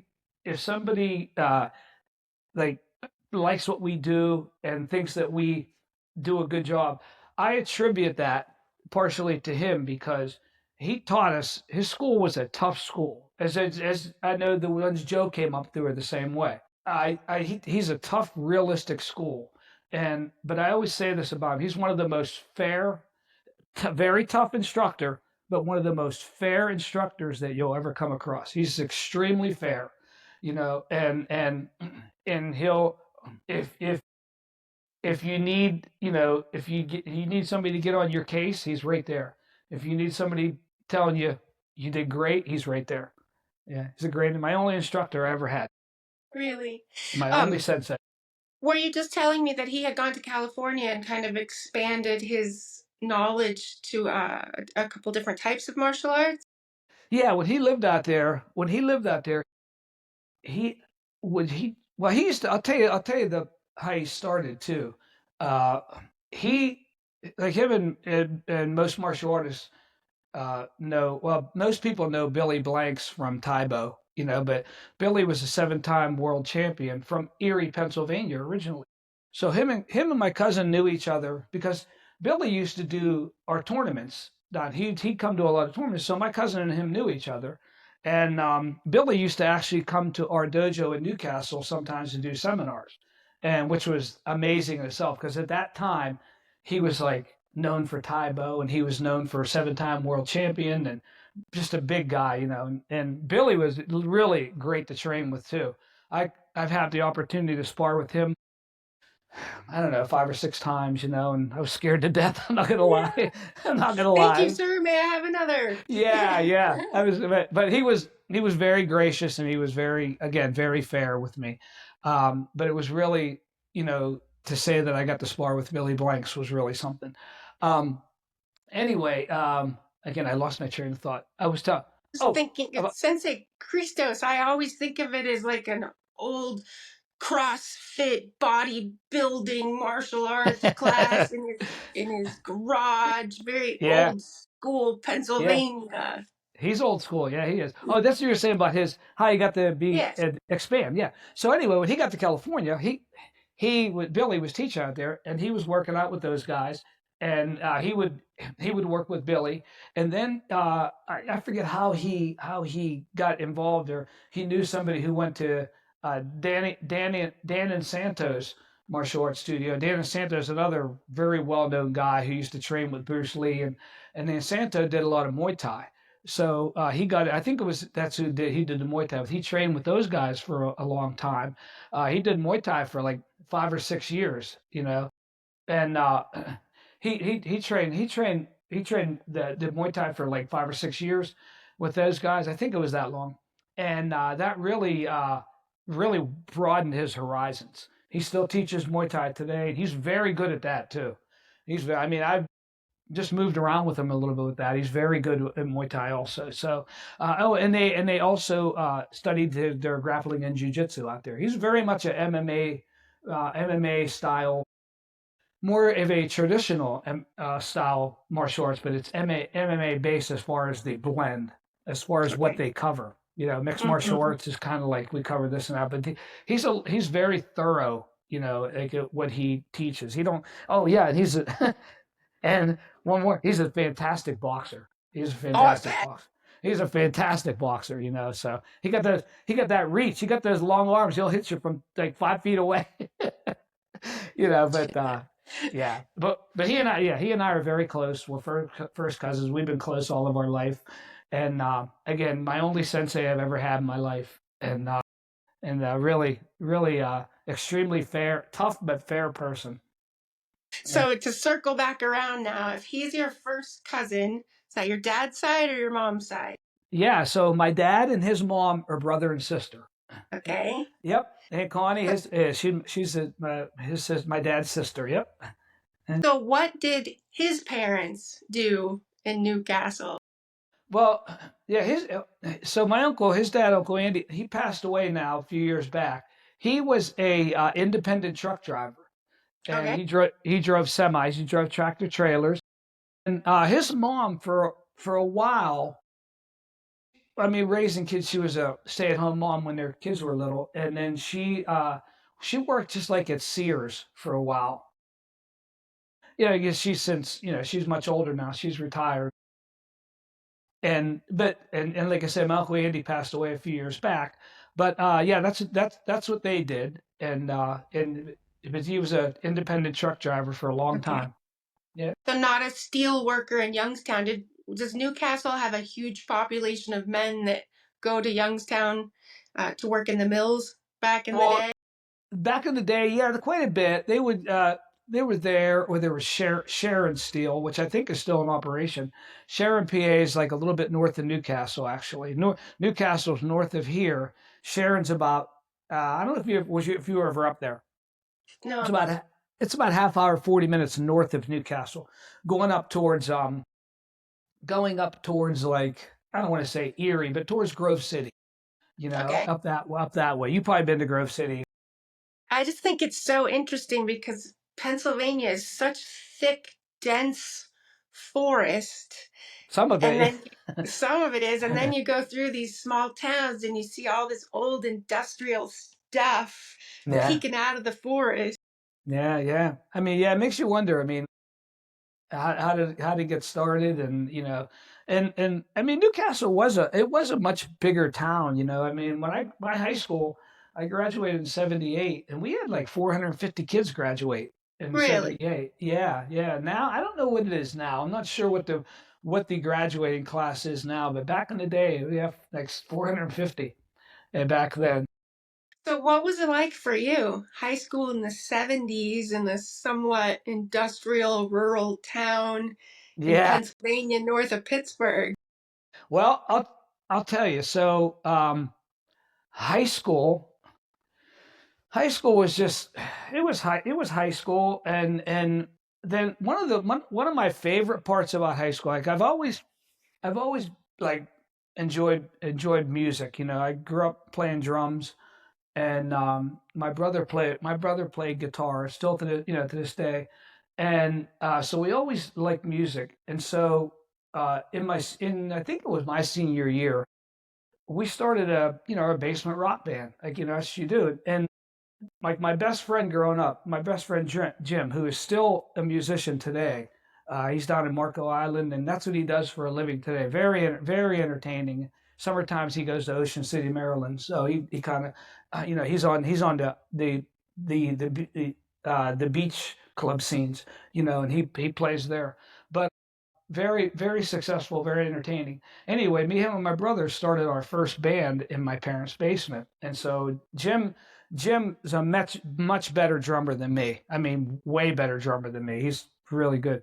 So he played drums, and my brother taught me guitar, and so that was my really most fond memories of high school is our rock band. We did a lot of parties, graduation parties. We did backyard parties. We did weddings, proms.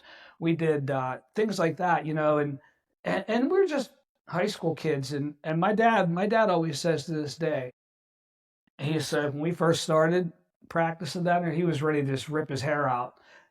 He goes, but he'll tell you, but the longer they went on, he goes, they actually didn't sound bad. He goes, I was actually able to put up with it. I was actually able to put up with it. Thanks, Dad. Yeah, I think we're down Thanks, there Dad. blasting away, so but anyway, that was Did some of that my keep you out of trouble? Was there a lot of trouble in your high school in the 70s? I mean, yeah and no, but it was that because that was before I didn't start martial arts till 82. It was that, but I got to be honest, probably the main thing that kept us in line, so to speak, my brother and me both, was the Twins. respect. Yeah, well, yeah, my twin brother, yes, Dino.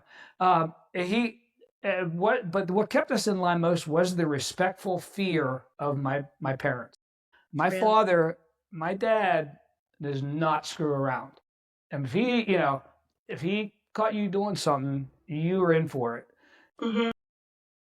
So I think that really kept us in line. Having the band and just made it a little bit easier to do that. It gave us some focus, and we played together for a while. And the funny thing is, Deanna, within the last I don't know, year or so, year and a half to year, I started picking up all my music again, and I was playing my guitar before. I play my guitar all the time, and listen, I'm still not. I'm getting better, but I'm still not. I'm still a hack. To make no mistake, I'm learning though.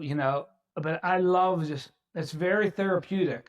My guitar, I got, and on my piano, I got my electric drum. I got my the what do you call it? Electric drum set. What's Hmm. I gotta say, they sound really good. I was just so impressed how good they sound. They They sound do. real. They sound Yeah. real. Yeah.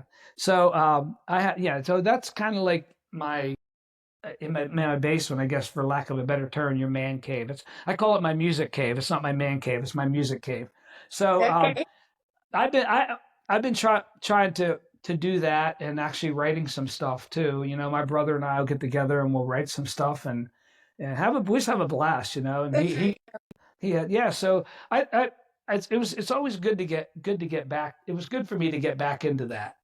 Yeah, it really was, and I hope I can continue to do that. But Music is good for you. it sure is. It sure It's is. And very and good. again, I know I'm just very amateur, but I'm just trying to keep learning more every day, and I'm not taking lessons, so to speak.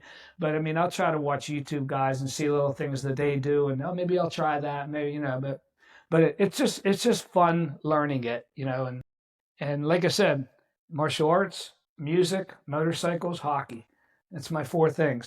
So, would that be your words of wisdom for young people these days? Have your hobbies. Yes, 100%. Don't. It's okay to wander, searching for something. Don't search too hard. Let it find you too. I'm. I mean, I've always. I'll be 65, and as you know, we've always had some type of motorbike in our lives since I've been 10 years old. Mini bikes and street bikes and dirt bikes, and now I got the Harleys. So that's a big part of it. And martial arts is always part of my life. Music's always been a part of my life. The newest pickup for me, and this not even that new no more, was hockey. I started, and again, when the Penguins got good at hockey back in, when Mario Lemieux came around, that really gave hockey a lift to Pittsburgh, because that before that, and ever since then, it's been like that. And so, I remember like some guys that Lori used to work with at the hospital, and I knew we were friends. I knew a bunch of them. They were like, "Hey, we're gonna start playing some pickup hockey. You want to play?" I'm like, "Sure." I got these little cheapo skates and like, I don't know, $5 stick. Know what the hell I was doing. I still don't. I still a hack, But you're moving your body. You Move got a the body. great workout. Yeah, in fact, I played them. I got a game tomorrow night, and but ever since then, I'm like, I fell in love with it. I'm like, this is so fun. And I used to play. My first time I ever played like on a regular sheet of ice was down in Bridgeville, at Bridgeville Ice Arena down there, and which is still, well, the ice part's not there, it's still a roller. So yeah, I was like, oh wow, I like this. So the guys was all of a sudden the guys like, hey, we might try to get a team at the rink out in Moreauville. I'm in. So we played, and we were the ice holes. We were the ice holes first. Ice holes. Yeah. We were the ice holes, and then I played. You'll love this. This is. I don't even know who thinks of this. We played with a team. They were a bunch of liver doctors, liver surgeons. Okay. From like I said, they were all people from the hospital. Okay. And we were called Jaundice. The logo was a big yellow liver. Our logo was a big yellow You're liver. So funny. Here's the best part: we won a championship. Oh, as the Jaundice. It's Jaundice. We won. We lifting the trophy. It's hilarious. Yeah, a bunch of yellow liver guys. So that was like my first hockey. Well, the ice holes into the same team. For the most part, we changed it to Jaundice. But our goalie was like a liver surgeon. Like a highly regarded liver surgeon back in the day. Yeah, he was our goalie. Pittsburgh. Yeah, and he was constantly yelling at us, "Move the puck!" He'd be like, "No, don't." He'd be like, if you threw the puck in front of his net, oh, he was pissed. He's like, around the boards. Yeah, so I like to. Now I'm in an over 40 league. We play down in Neville Island, and you meet so many different people you get to play with, and it is a draft league, so that means there's 8 teams. Each team has a captain. After each season, they have a draft. They pick teams. You play that season. When it gets done, they have another draft. So all I do is sign up and go to whatever team I'm on, and I don't have to worry about anything else. So it's fun. You get a fantastic workout. I think one of the best parts about it is no matter who you play, no matter win or lose, no matter what happens in the game, you're like, the team you play, and you guys all go tailgate in the parking lot after.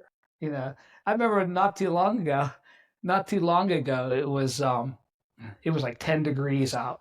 So we had a game, and they're like, we played the red team. Like they just go, "Yeah, sure, I'm on the white team now," and they have the red team.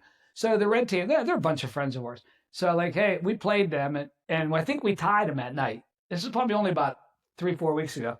We tied them. So those guys were like, "Hey, we're not tailgating tonight." Okay.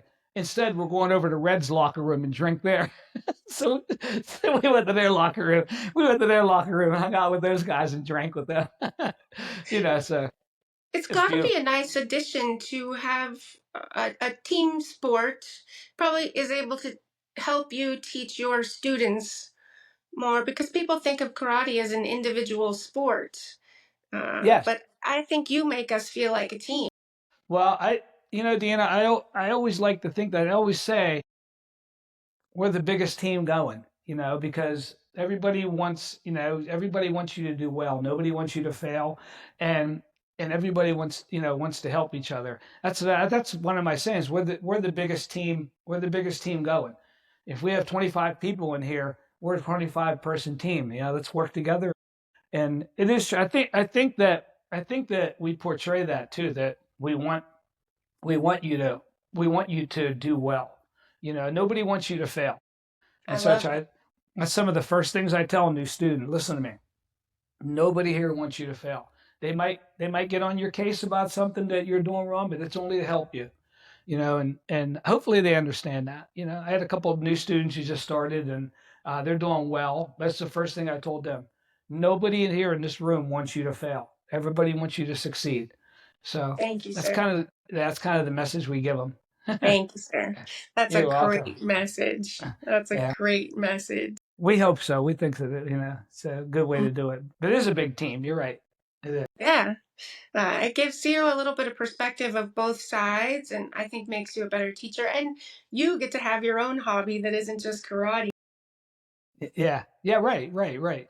And I was just telling David the other night. Me and him were talking, and because David's daughter's getting older now, and yeah, Margot's like 8, so she's getting old. I know, isn't it crazy? She's Yeah. getting old. She's getting older now, and so he's getting more. I said, Dave, you go through that. I said, she's at that age. I said, that's okay. You need to do that. I said, I didn't play hockey. I said, I only started playing hockey again. My kids got into high school, and not that you're not there, but it's okay. They don't need you. They had to drive. They were driving. And I could go play hockey. And although, as you know, I mean, a lot of my games aren't until 11 o'clock at night, so everybody's in bed anyway. But I mean, you don't need to get up at 5 in the morning and get them ready for school. No. So I said, she'll get to a point, where you'll be. I said, that's okay, because he's like, I haven't played my drums for a. It's okay. He goes, I should sell them. I said, don't sell them. No, they're not costing. He's like, I said, you'll get to a point where you have some more free time, Yeah. and which he's a great dad. He's a fantastic Really. dad. Oh my God, he's such a good, yeah, yeah. I mean, he puts Margot first constantly. You know, That's great. yeah, And it's yeah, stages of life. You do different things in different stages of life. yes. I mean, I say our kids are grown. Jesse's 31. Mara's will be. I know, isn't that crazy too? Yeah. Mara, what's the date today? Mara will be 28 on the 17th. So yeah, I mean, my girl, you remember Mara when she was a little tiny Mara, Yes. Yeah. So I Yes. mean, you get your, you'll get your chance to go back again. And you and Joe are in the same boat now. Oh, yeah. And studying martial arts was one of the best things that we ever did because we did it as a family. Absolutely, Uh, absolutely. Yeah, you guys were all four of you were here, and yeah. and then you go home. You had a little dojo in your house. Yes. More I than mean, one. I'm more than thinking one. Yeah, the new house we have, which is actually an old house, I'm thinking we're going to put a tiny shed in the backyard so Joe can yeah. have his own dojo. Now the house you're in now, do you have a dojo in your basement here or no? No, it's the one room that we don't have. So we're gonna have to add some Yeah, tiny home to the property. I want it to look like a one-room schoolhouse from the cool. 1930s. How far Hasn't is it from happened you? yet. How far is it from you now? So Joe is studying Sifu, studying with Sifu Jade Yeah, Mountain Martial Arts. We just moved out of the city, so it takes him an hour to get yeah. there. But the house you bought, how close is it to you now, to where you're at? Uh, oh, well, what do you mean Did you exactly? say you bought a 150-year-old house? Yeah, so we moved into it. Oh, this is it here. No, right now I'm traveling. I'm in my mom's Oh, house. oh, okay, okay. So you were in the Yeah, house. Oh, I see. So you're in that house. I was confused. I was thinking you were at yeah. your house now. Okay. Yeah, No, yeah. Okay. I'm traveling, but it's fun. It's really fun. Old home. Texas is hot, and uh, the hobbies are more organized. There's a lot of golf, and there isn't a lot of public lands. So that's kind of odd for us. So we just decided fixing up an old house would be a good form of entertainment. Was it? Now I feel a little bad because Joe's doing a lot of work all the time, and I'm he's like, "Oh, he's having all the entertainment, right? yes." Actually, I wonder. So we tried to explain to someone that you must grow into each belt. You have to Yeah, grow into your belt. And so, everyone. yes, the school that Joe's been working at now, he's going from brown to black, and it's a Chinese martial arts. Yeah, And now he's remodeling this house, and he's trying to make things nice and perfect and slow down. And I keep telling him, this is like you're growing into your next black belt, Joe. You're yeah, right. emotionally maturing into the next person. Yeah, yeah, and yeah, because that's not true just for martial arts. That's kind of true with a And bunch of different stuff. You it get your is, college degree, you grow into that. You you get your grow into that. yeah, you don't come out of college and like all of a sudden you have everything. Martial arts, it's the same thing. I mean, It's the same. I always think of that. Like when I was, I never forget it because when I was still I had my brown belt.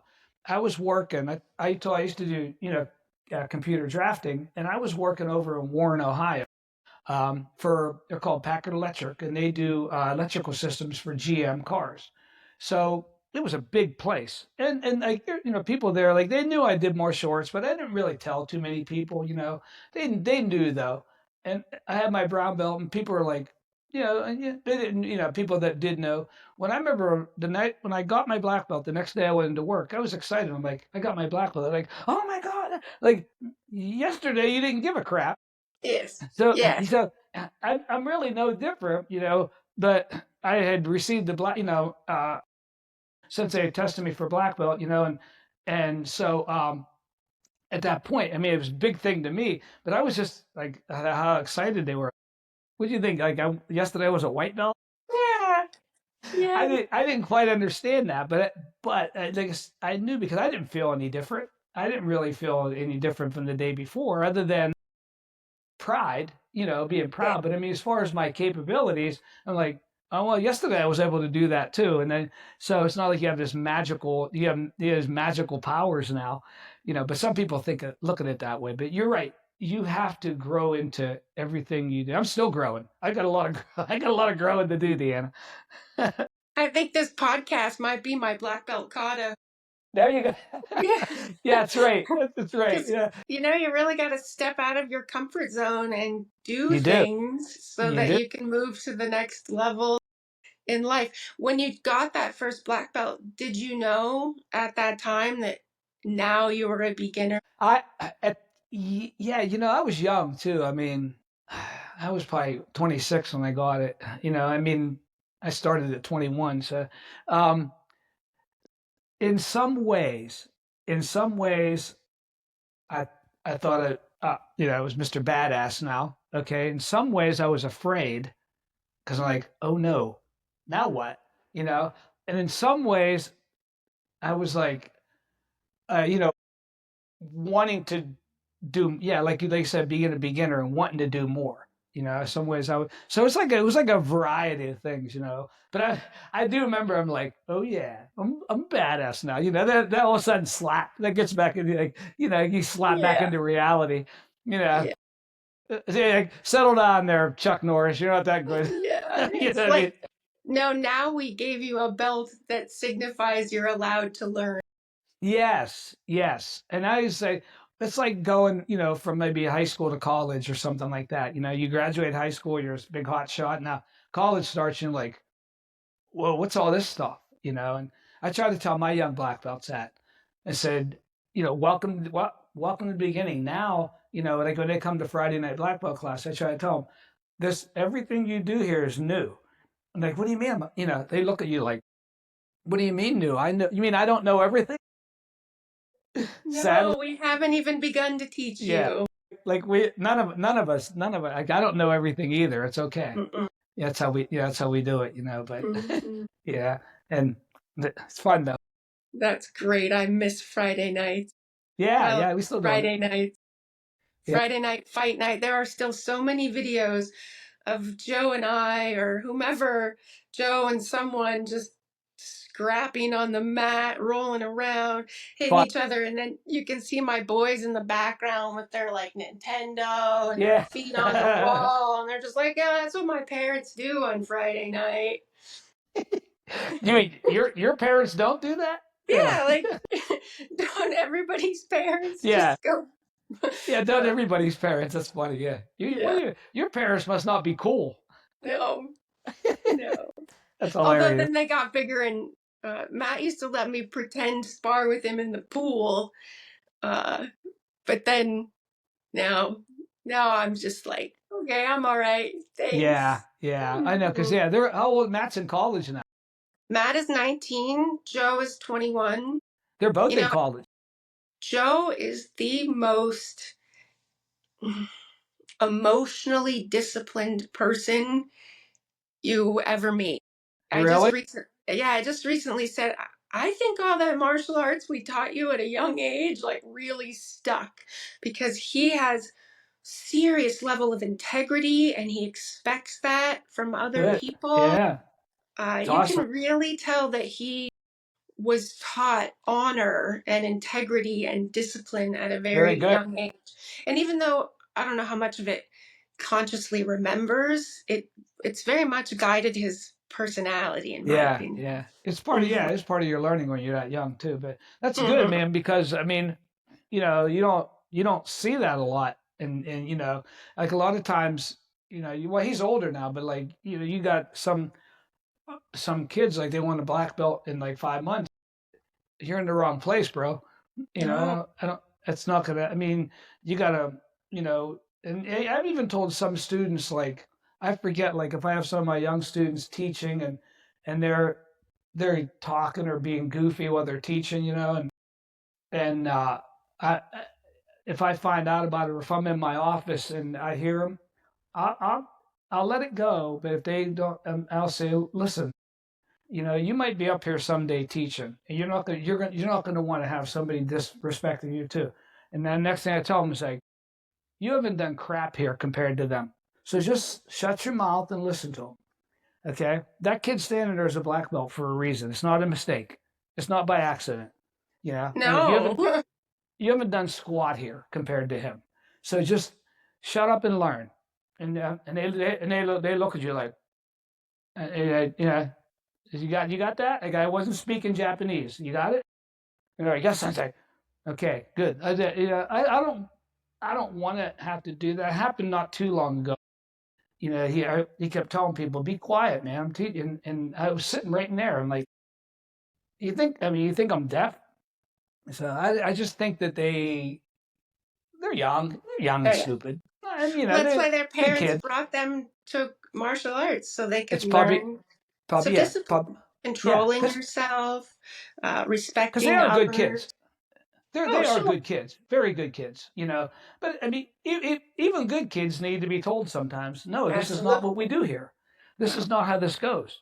Even It's adults need to be told sometimes, sometimes more than the kids. more than the kids.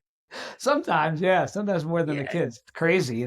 So, yeah. but I totally agree. I yeah, totally agree. Sir, it's so nice talking to you. I'm going to be in touch again. you too. It was fantastic seeing you and talking to you. And please tell Joe and the boys hello from me, Thank you. and please keep in touch. And listen, I just want to tell you too, thank you so much for thinking of me to do this. And I want to end like I started, just telling you what a great idea I think this is. And I wish you so much success. Thank you. Thank Yeah. you. I'm just happy to tell stories. I love talking to people and they tell me stuff, and Yeah. I'm like, gosh, I'm so lucky to hear everyone's stories. I got to share them with the world.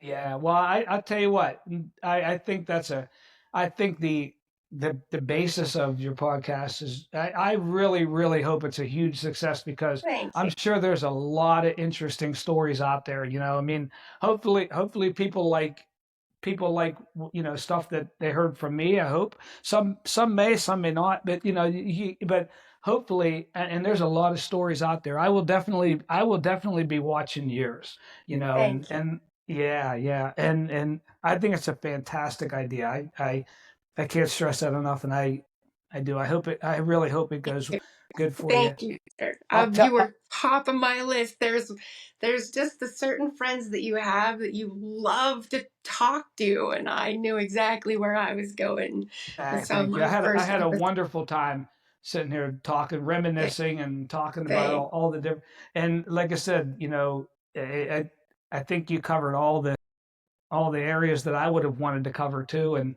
my parents said, whenever you want to talk to them, they're Really? ready. Oh Oh, yeah, I would. I don't know what you'll get. You never know what you're going to get from them. My dad, you never know what's going to come out of his mouth. I would love it. I just, even the family history or just the personality of different Yeah, people needs to be recorded. yeah, absolutely. So, but Mm. I am so glad that you asked me to do this, Thank you. and it was really cool to do Thanks. that, and I can't thank you enough. Thank you. Thank you, Yeah, sir.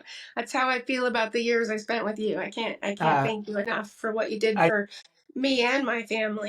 I truly appreciate that. I really do. And it was an honor and pleasure to have you guys as part of my dojo and the stuff that Joe has contributed to make us help make us what we are today is priceless. And I always think of Sensei Christos too because the kata that I did, I won a world championship gold medal with that kata. yeah, And yeah, that was an original kata by him. And yeah. I don't even remember the name of it, but I can Adv- still perform it to this day. Advanced Heian too. Yes, sir. Yeah. Yes, sir. Yeah, we still do that. Hands up. Wide stance, Yeah. hands up. I will tell him about that. I'll Please tell him when I do. talk to him. Please. Yeah, I'll probably speak to him. We speak fairly often. He's pretty busy though, but we speak fairly often. I will tell him. Next, Well, send him to my channel and then tell him I look forward to maybe talking to him someday. yeah, oh yeah, yeah, that'd be interesting too. I That'd think be so. interesting. Yeah, oh yeah, he has a yeah, he's been. I mean, a lot of stuff in his life too, and good and bad, but just Good like and all bad. of us, Just just like like all all of of us. us. But Yep. Well, Deanna, it you're was. doing you're I'm doing a sorry. Go ahead. great job of helping raise good kids, and that's Thank you. really what the world needs these days is Thank parents and teachers and families, the whole village. It takes a thank whole you. village. And if you My listen to some of my other interviews, you'll find that the kids with the hardest times are the ones whose parents just weren't yeah home. They yeah. were working and they couldn't Well, provide the supervision that kids need. yeah. I well, my wife. I mean, the sacrifices that Lori has made, over the years in so many fashions, is you can't even begin to speak of, and you can't begin to speak of how grateful I am for her. We've been married. It'll be 34 years, and yeah, talk about time going fast. But again, the sacrifices that she has made for the kids, our family, and it's just you couldn't even begin to count them all, and even now as her parents get older, the sacrifices she makes to help her mom and dad, are just unbelievable. So I always like to try to have her, hey, let's take some time and go have a quiet dinner somewhere. Go to, we try to do that, we really do. So You guys are good like that. And she's such a beautiful person. If I she ever get done talking to you, I'm finally going to get to spend more time with Lori. Yeah, yeah, absolutely, absolutely. She would like that. She would I definitely would like like that. that too. Yes. Yeah. So everybody start thinking of your family history and I'll be in touch. All right. I love it. I think it's fantastic. It's Thank been you, sir. it's been such a pleasure talking with you. Thank you. And I miss that. yeah, I know. Well, we'll keep in touch. We will. All right. Yes. Because now I have an excuse. It's my job to talk to my friends on the phone. Yeah, so here you go. That's good. It's my That's a new good that's job. I like that. I might try to use that. I might try to use that. Yeah. But hey, I'll look for this and will you tag me in it? Oh, yes. All right, awesome. Deanna, Yes. thank you so much, Thank and it you, was sir. fantastic seeing you again. And Thank you. we'll keep in touch. Thank you, sir. Okay, bye bye now. Have a good Thank you. day. Bye-bye. You Bye. too. Bye bye. Bye-bye.